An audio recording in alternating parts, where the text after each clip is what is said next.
Bem-vindos! Hoje vamos analisar um artigo de opinião que, apesar de ser já de 2017, toca em pontos que, curiosamente, continuam muito atuais. É verdade. Falamos do As grandes empresas ainda não aprenderam que tempo é dinheiro, do Edson Zogby.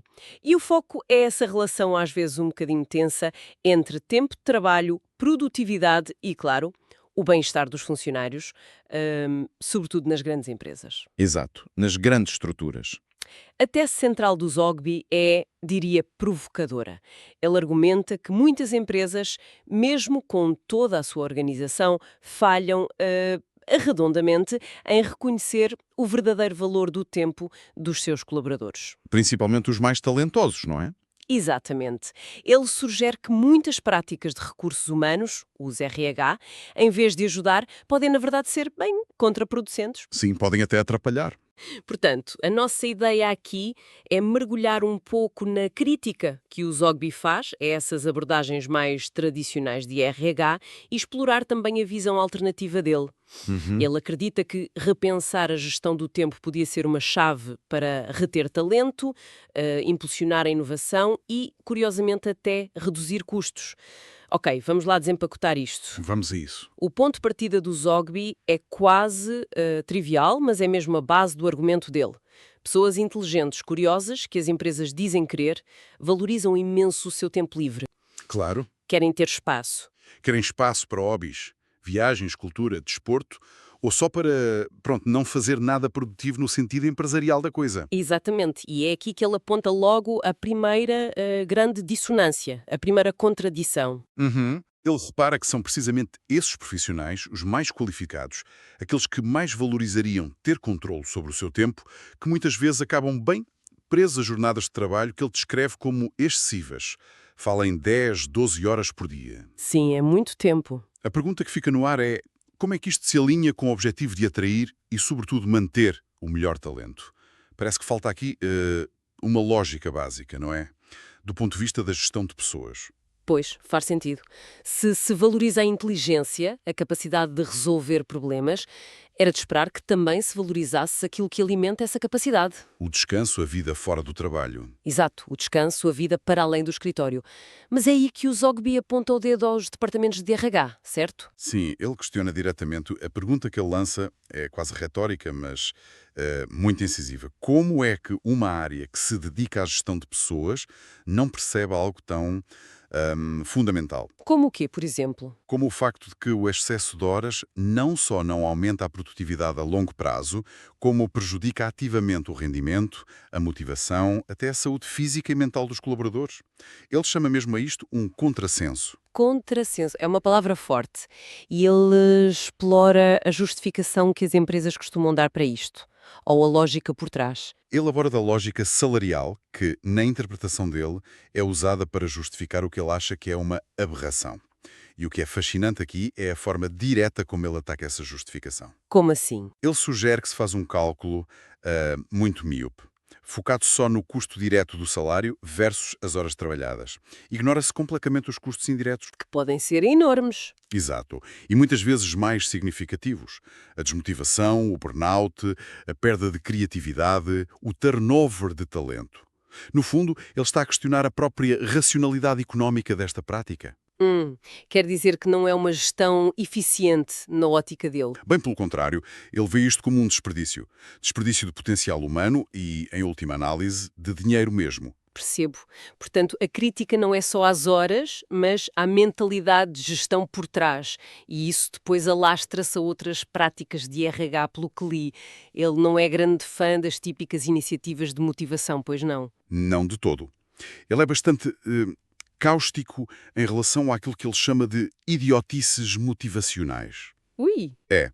Ele agrupa aqui uma série de ações comuns de RH, certas formações que ele acha superficiais, eventos corporativos que descreve como fracos e deprimentes. Mesmo. Até eventos? Sim, e até celebrações tipo festas de aniversário na empresa ou as festas de fim de ano que ele apelida de hipócritas. Idiotices motivacionais, hipócritas. Ele usa linguagem forte para sublinhar o quão hum, disfuncional ele considera isto, imagino. Exato. Qual é o argumento principal dele aqui? Porque é que ele as vê de forma tão negativa? O argumento central é que estas iniciativas são, para ele, uma tentativa fútil e muitas vezes insincera. Insincera. Sim, de compensar a falta de algo muito mais fundamental: respeito pelo tempo do colaborador e confiança genuína. Confiança nas suas capacidades, no seu profissionalismo. Ah, ok. Ele vê-as como tipo um penso rápido numa ferida que é profunda. Para o Zogby, nenhuma festa de Natal compensa meses de excesso de trabalho e falta de autonomia. Faz sentido visto assim. A perspectiva dele é que estas ações falham porque não vão à raiz do problema, que é uma cultura de desconfiança e de gestão baseada no controle excessivo do tempo. Então, qual seria a alternativa? Se não são estas idiotices motivacionais, o que é que as empresas deviam fazer para ter equipas mais motivadas e produtivas na visão dele? A sugestão dele é, de certa forma, radicalmente simples: libertar as pessoas. Libertar. Como assim? Em vez de gastar tempo e recursos nestas iniciativas que ele acha ineficazes, as empresas deviam focar-se em dar mais tempo livre e mais autonomia aos colaboradores, especialmente àqueles cujo trabalho depende de pensar, de criar, de inovar. Uhum. A lógica dele é: deem espaço a quem pensa, confiem neles e eles vão pensar melhor e trazer mais valor para o negócio. Pronto, é uma aposta na maturidade e na responsabilidade dos profissionais. Libertar as pessoas, isso leva-nos àquela ideia central da proposta alternativa dele, que parece girar em torno de uma nova equação de valor, não é? Algo sobre tempo, dinheiro e confiança. Exatamente. Ele articula isto numa fórmula conceptual interessante. Tempo igual a dinheiro plus confiança.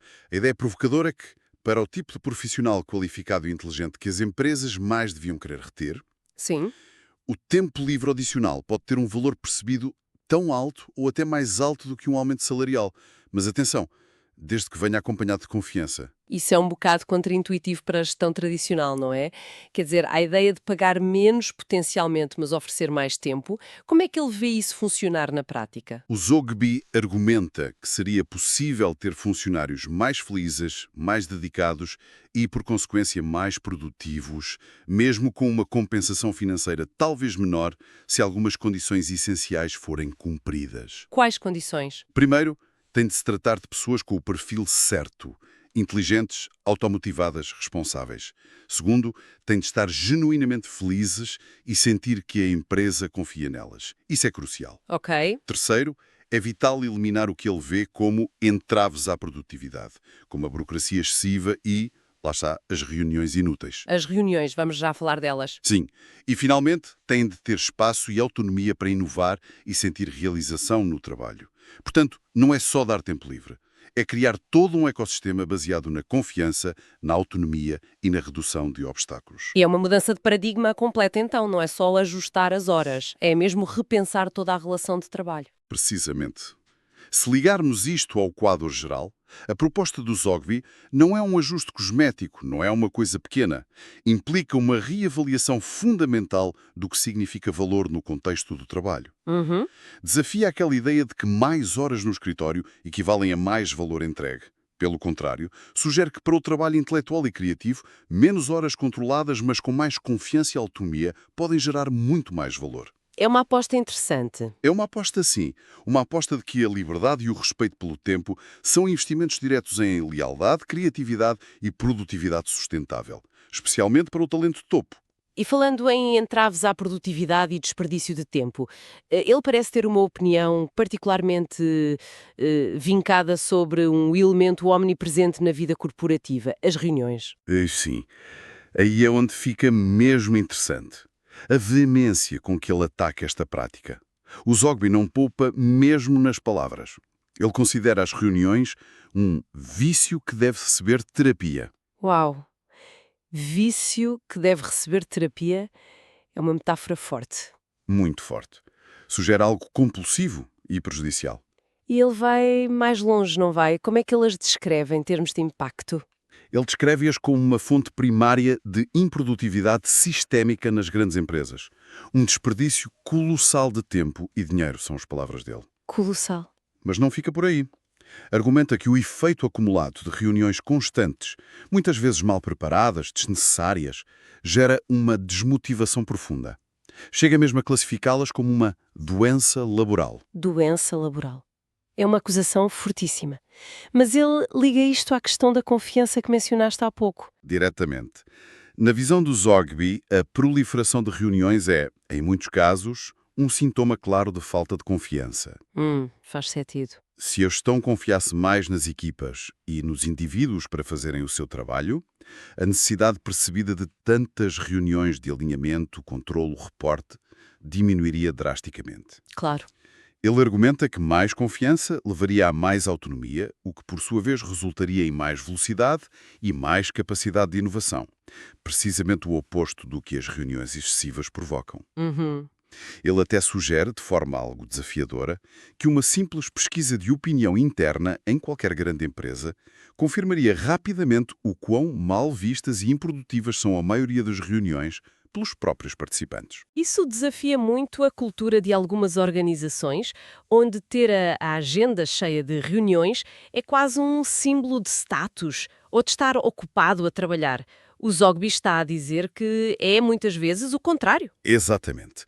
Ele argumenta que as reuniões frequentes são frequentemente um impedimento ao trabalho real, aquele trabalho que exige concentração, tempo focado. Interrupções constantes. Isso. Funcionam mais como interrupções e dispersão de energia do que como catalisadores de progresso, na perspectiva dele. No entanto, ele admite que nem todas as empresas funcionam assim, pois não? Reconhece algumas exceções a esta regra que ele descreve. Sim, ele faz essa ressalva. Reconhece que existem o que poderíamos chamar de oásis nesta paisagem que ele pinta de forma, algo sombria. Menciona especificamente empresas mais jovens, muitas vezes fundadas ou geridas com uma mentalidade diferente, particularmente no setor da tecnologia. As tecnológicas, sim. Estas empresas, segundo ele, já terão percebido mais intuitivamente esta dinâmica entre respeito pelo tempo, confiança, autonomia e resultados. São o contraponto às empresas dinossauros de RH, como ele chama. Empresas dinossauros? Ele não facilita. Não.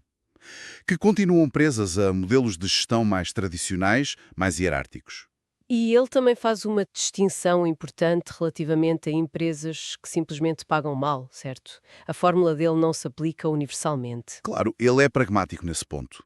A proposta dele de trocar parte da remuneração por mais tempo livre e confiança pressupõe que a remuneração base já é competitiva. Claro, tem que haver uma base. Para empresas que pagam os salários baixos, esta troca não é viável, nem sequer justa.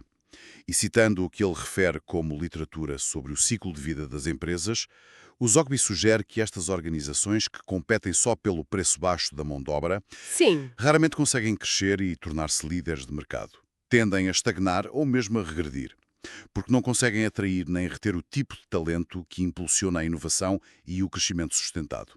O que nos leva então à conclusão dele sobre a capacidade de adaptação das empresas num mercado que está sempre a mudar. Como é que ele liga tudo isto? A ligação que ele faz é crucial. O Zogby argumenta que no ambiente de negócios atual, a capacidade de uma empresa a aprender e adaptar-se rapidamente é vital. Vital para a sobrevivência e para o sucesso.